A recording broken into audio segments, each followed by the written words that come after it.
across the league. Kaepernick is biracial, with a white mother and a black father, though he was adopted by white parents. Racial makeup and delineation always seem to be important in the race discussion, as if we need to define someone as either partially or fully black. It's irrelevant.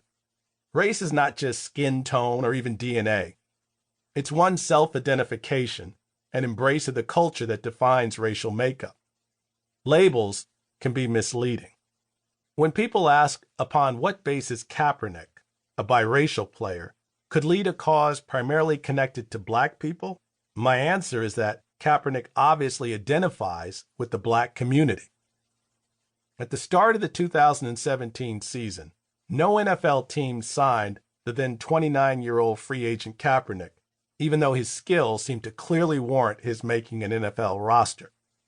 Just a few years prior, Kaepernick led the San Francisco 49ers to a division title with a regular season record of 12-4.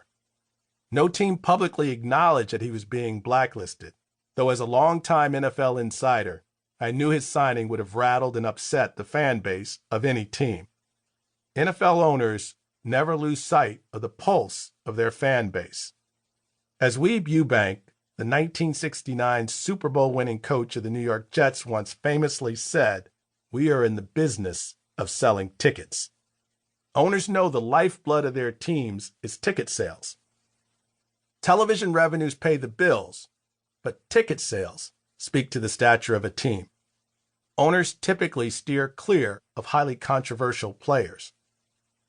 As we ate, I barely tasted the meal Kim was so proud of. I began to search my nearly 30 years of experience in and around the NFL for an answer to why race in the NFL had become headline news and presidential political football. Kaepernick pledged more than $1 million of his own money to organizations that work in oppressed communities, including the Black Lives Matter movement, which organizes rallies around the country against police brutality and the killing of young African American men.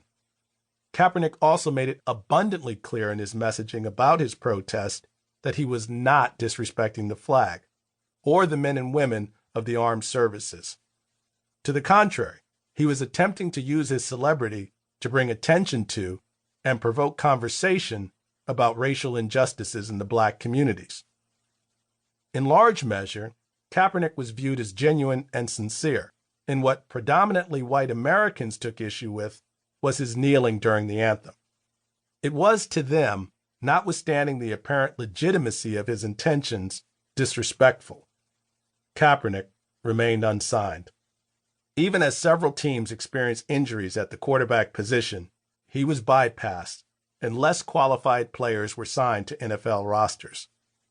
There was no way for the black players to view Kaepernick's rejection other than as his being blackballed by the NFL.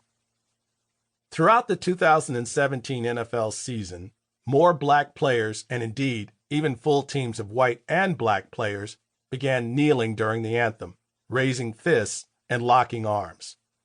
I felt that all too familiar sense of the system working against us as I watched Trump identify this prolonged player protest as an unpatriotic act and use it shamelessly as an opportunity to whip up base supporters. The president had a keen sense of his audience and knew exactly which buttons to push to trigger an explosion of controversy. What most in his audience didn't know was that Trump himself had a long-standing feud with the NFL. As the owner of the Spring League United States Football League's New Jersey Generals in 1984, he sought to compete directly with the NFL by moving the league from the spring to the fall season. As part of the move, Trump and the owners sued the NFL on antitrust grounds, claiming the NFL was an unlawful monopoly. Ultimately, Trump and the USFL did win their antitrust case, but the damages awarded were $1. Yes, $1. Shortly thereafter, the USFL shuttered its business operations.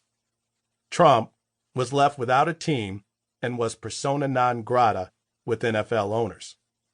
As I reflected on Trump's rant about black NFL players, I wondered if